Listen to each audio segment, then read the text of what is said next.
Olá, pessoal! Sejam muito bem-vindos à live do Guia de Estudante. Eu sou a Marcela Coelho, repórter do Guia de Estudante, e hoje vamos falar de um assunto muito importante, que é como tirar proficiência em inglês, como estudar para as provas para quem quer ir para o exterior e também tentar solucionar algumas dúvidas de estudantes que querem estudar fora do Brasil. Para nos ajudar, estamos aqui com Alberto Costa, que trabalha no segmento acadêmico dentro de Cambridge English, departamento sem fins lucrativos da Universidade de Cambridge, aqui no Brasil. Seja muito bem-vindo, Alberto. Muito obrigado, boa tarde.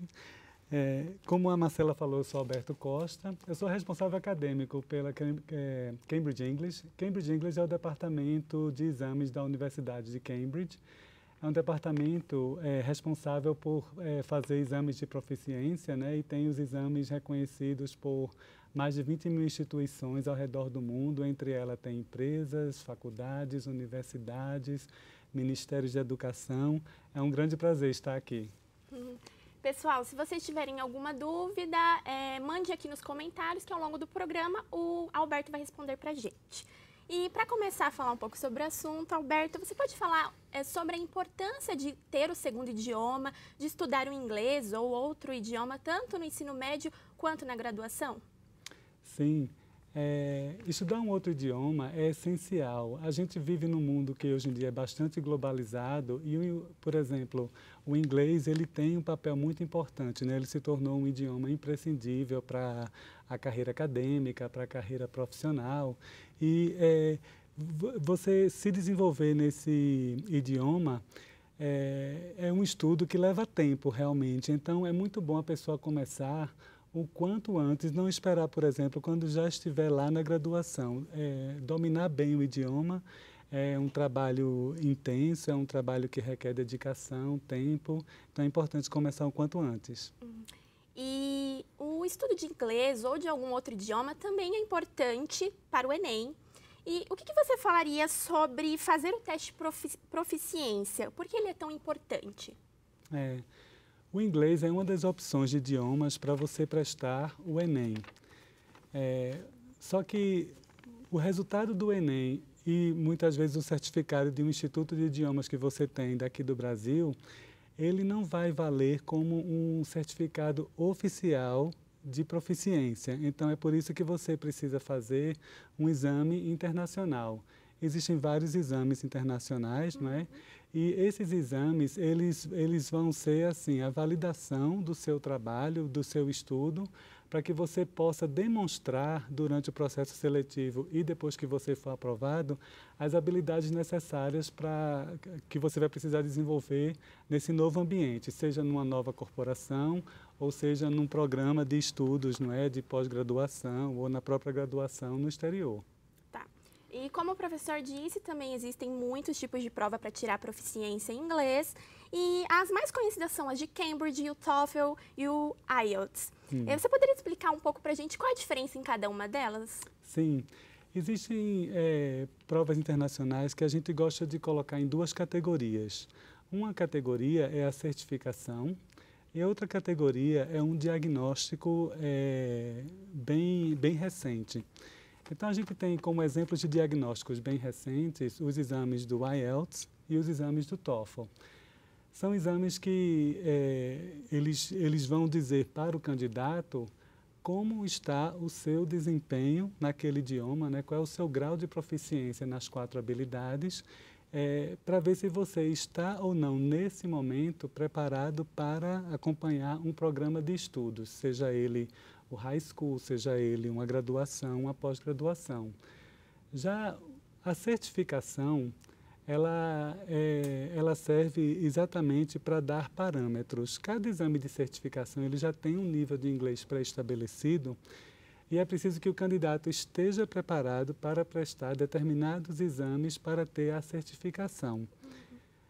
Geralmente, a gente recomenda que o candidato, quando vai entrar para um programa ou passar por um processo seletivo, ele se informe com bastante antecedência quais vão ser as exigências no aspecto de língua inglesa. Porque tanto a certificação quanto um exame de diagnóstico recente requer tempo para se preparar para o exame, tempo para poder prestar o exame e receber esse resultado. Idealmente, você tem que ter já o resultado em mãos quando for para o processo, né? Então, é um planejamento que tem que acontecer bem antes. As certificações e os diagnósticos, eles reportam a sua proficiência na língua de acordo com parâmetros internacionais. O parâmetro internacional atual é o Quadro Comum Europeu de Referências para Línguas, que diz em 6 grandes níveis aonde você se encaixa. E muitas vezes os exames diagnósticos como o IELTS e como o TOEFL, eles não exigem que você tenha determinado nível de inglês para prestá-los, porém, o programa para que você está se candidatando é que vai dizer qual o nível de inglês que ele exige dentro desses resultados, né? Então, é importante começar assim, a se preparar com antecedência. E também é bom ver o tempo que você vai precisar ter para utilizar esse resultado. Então, em geral, os exames diagnósticos, eles expiram em 2 anos. Então, se você, por exemplo, está no início do ensino médio agora e, por exemplo, tem desejo de fazer uma graduação, fazer um diagnóstico no momento não seria a opção mais adequada. Seria melhor você focar numa certificação, porque você já vai aí trabalhando várias habilidades, a maioria delas habilidades que vão ser muito úteis no ambiente acadêmico e também no ambiente profissional, até que o exame diagnóstico seja realmente necessário. Agora, se você vai fazer vai prestar um programa dentro desse período de até 2 anos, é bom você investigar exatamente o que é que a instituição vai exigir de você, para você focar e tirar com antecedência o resultado, né, a qualificação que a instituição ou a empresa deseja. Certo. E, assim, tem algumas provas que elas não aprovam nem reprovam o candidato, que Sim. é o caso do TOEFL e do IELTS. Sim. E como que o candidato ele pode saber se ele se saiu bem nessa prova? Sim. Isso é difícil. Essa é uma excelente pergunta. Como a gente falou, os exames diagnósticos, eles não presumem que você já tem que ter o nível X de inglês. Ele é que vai diagnosticar qual o nível de inglês, o grau de proficiência que você tem no momento. E aí é importante que você já comece a se preparar, já comece a desenvolver as habilidades necessárias, porque dependendo do programa para o qual você está se candidatando, pode ser que a exigência seja muito alta. Então, você escrever muito bem na língua inglesa, você saber fazer aqueles textos acadêmicos, né, da universidade, ou você ter também grande habilidade na área de correspondência comercial no mundo dos negócios e também fazer apresentações, de forma que, se você vai deixar para fazer esse preparatório quando exigirem um exame desses tipo TOEFL ou IELTS, pode ser que aquele nível de exigência que o programa vai requerer de você não dê tempo de você se preparar para aquele nível. Então, é importante começar antes e estar sempre atento para a exigência. Esses exames TOEFL e IELTS, eles têm o resultado reportados em escalas. Por exemplo, a do IELTS, você recebe uma nota de 1 a 9. Então, cada programa vai dizer o quão exigente eles vão ser em relação ao candidato. Pode ser que eles queiram uma nota equivalente ao nível B2 ou C1 no Quadro Comum Europeu de Referência. Pode ser que eles queiram um nível até um pouco mais abaixo, mas aí cabe ao candidato fazer a pesquisa e se preparar antes para estar no nível adequado. Certo. E o que as pessoas elas precisam levar em consideração para escolher a melhor prova para ela? Qual é a prova mais indicada? Sim. A prova mais indicada, a gente vai precisar aí ter em mente alguns pontos importantes. Primeiro, o programa, não é, que você vai se candidatar, para o qual você vai se candidatar, o tempo, não é, e também o grau de exigência desse programa. Vale a pena também se informar sobre o país, né, o que é que o país exige, porque cada país ele vai ter aí algumas regras que precisam ser levadas em consideração. Por exemplo, no Reino Unido, existe a exigência de quando você vai migrar para estudar, existe a exigência de um exame que tem que se encaixar dentro da categoria CELT, que significa que é um exame de inglês seguro. O IELTS é um desses exames, mas, por exemplo, algumas universidades podem aceitar alternativas ao IELTS, contanto que seja compatível com o nível exigido. Uma das alternativas que algumas instituições podem aceitar é o Cambridge Advanced. Então, é muito importante também levar em consideração essas exigências do país para você poder se deslocar. E o que seria esse Cambridge Advanced? O Cambridge Advanced é um dos exames de Cambridge English que estão na categoria de certificação. Então, por exemplo, para você prestar o exame, é importante que você já tenha desenvolvido uma série de habilidades, não é? Para que você, no dia do exame, consiga se sair bem e atingir pelo menos o mínimo para ser aprovado. Sim. Então, geralmente a certificação, ela exige que você tenha um desempenho X para receber o certificado. Se você não atinge esse mínimo exigido, você não recebe um certificado. Enquanto que os diagnósticos, eles vão dar o certificado com aquela nota. E aí é o programa lá que vai te dizer, eu aceito essa nota ou eu não aceito essa nota. Entendi. E agora, professor, nós temos uma pergunta bem legal aqui nos comentários, que é da Ladislau Guetta, que também é a mesma pergunta que eu gostaria de fazer para você, porque em setembro eu também vou prestar o teste de proficiência e fica com algumas dúvidas de como a gente deve estudar. Então, a pergunta, qual é o melhor método para se estudar para as provas? Bom, o método para se estudar para as provas é, primeiro, não parar de estudar. Segundo, conhecer bem o exame de proficiência que você vai prestar. É preciso entender, por exemplo, quantos componentes esse exame tem, qual o tempo de duração de cada componente, porque você vai ter que atuar dentro de um espaço de tempo pré-determinado, né? Você tem que estar bem ambientado com as habilidades dentro desse tempo. É preciso saber que habilidades ele vai exigir de você, se é um exame que vai exigir somente leitura e compreensão auditiva, ou se é um exame que vai exigir leitura, compreensão auditiva, escrita também, não é? Então, assim, as 4 habilidades, ler, ouvir, falar e escrever. Então, você está bem consciente do que o exame vai exigir, é um passo importante. E, durante o preparatório, simulados são essenciais, você fazer simulados do exame para poder estar muito seguro do que vai fazer no dia. Também é importante você ter muito recurso, né, de apoio. Hoje em dia a gente tem muita coisa disponível online. Por exemplo, o site de Cambridge English, que é o cambridgeenglish.org/br, ele tem uma seção chamada Learning English. E nessa seção existe uma série de atividades que você pode fazer nos 6 níveis do quadro comum europeu, exatamente para manter você em dia com as habilidades da língua, né? Isso ajuda também para o preparatório. Entendi. Vou usar isso para mim. Sim. E aí tem uma outra pergunta aqui da Sofia Storari, que ela fala assim, o mock test é corrigido por professores de Cambridge? Quando a gente aplica um mock test, ele geralmente é corrigido, ele tende a ser corrigido pelos professores do centro que está preparando os candidatos para o exame.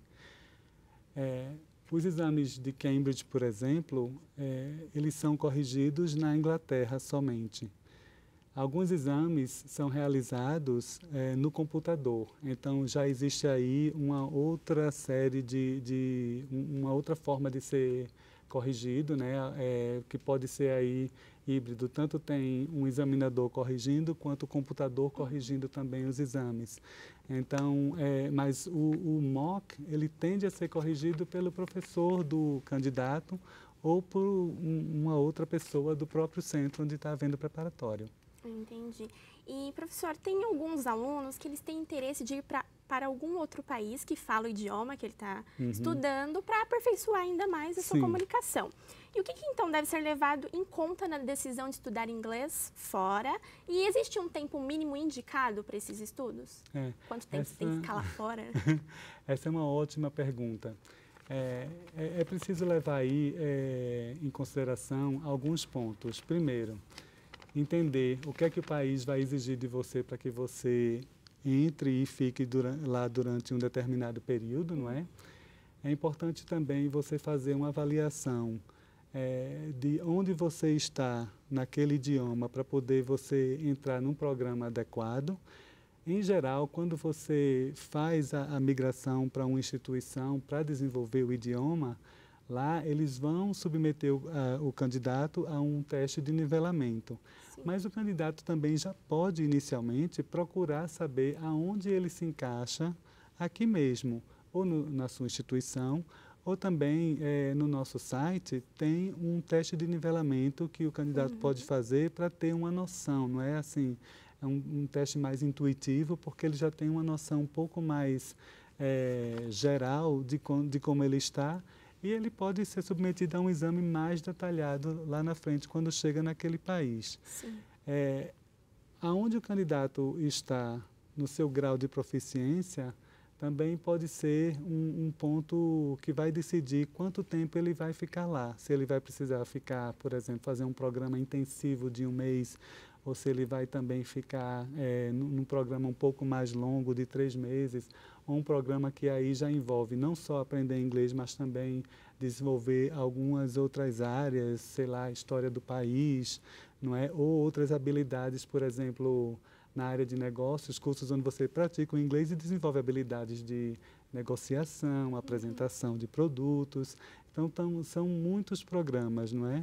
E o fator que eu acho que também é fundamental é o financeiro, né? O quanto você vai também dispor para ficar lá naquele país.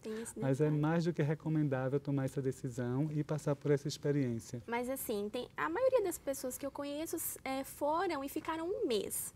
Você acha que isso já é o suficiente para você voltar com o inglês mais avançado? Você consegue aperfeiçoar nesse pequeno tempo? É uma ótima pergunta. Mais uma vez, Marcela, depende do seu nível de inglês quando você saiu do país. Então, com certeza, com dedicação, o aluno vai conseguir alavancar o seu desempenho passando por uma experiência de 1 mês. Até porque durante 1 mês você vai ter aí um programa que geralmente tende a ser mais intensivo. Você vai ter programas culturais, então você vai conhecer cidades, museus, teatros, etc., que vai causar mais exposição ao idioma. E você também vai ter a oportunidade de desenvolver aquelas expressões coloquiais, como as pessoas se comunicam no dia a dia, a comida do país, que também é uma experiência à parte, não é? 1 mês já dá realmente a oportunidade de você alavancar alguma coisa no seu grau de proficiência. Agora, isso eu falo até por experiência própria, quanto mais inglês você tem, eu acredito que melhor vai ser sua experiência quando você vai para um programa, para um intercâmbio. Primeiro porque quanto mais inglês você tem, você já vai com mais segurança. E se você vai para prestar um programa de educação, né, você vai fazer uma graduação após, então, quando você chega lá, nesse momento, você tem a oportunidade de, por exemplo, escolher se você vai para um programa mais avançado, que exige mais do seu grau de proficiência, não é? Então, isso dá para você um maior leque de opções. Entendi. E assim, agora pulando um pouquinho, tem alguns alunos que eles sonham em fazer a graduação fora do país. Só que além do teste de proficiência, eles também têm que passar por outras etapas, às vezes algumas específicas, também tem carta de recomendação, de indicação. Sim. E quais dicas você indica para essas pessoas que vão passar por esse processo? Sim. É importante, eu acho que quando você é um bom aluno, o seu professor aqui vai dar uma ótima carta de recomendação. Então, eu acho que aqui mesmo você já começa a abrir um pouco essa porta lá na frente, não é? Os cursos de graduação, eles têm sistemas, eles têm exigências que são muito diferentes da forma de entrar numa universidade ou faculdade aqui no Brasil. Então, eles vão exigir de você provas específicas de fato, mas um ponto comum é que o grau de proficiência ele vai ser exigido de qualquer maneira.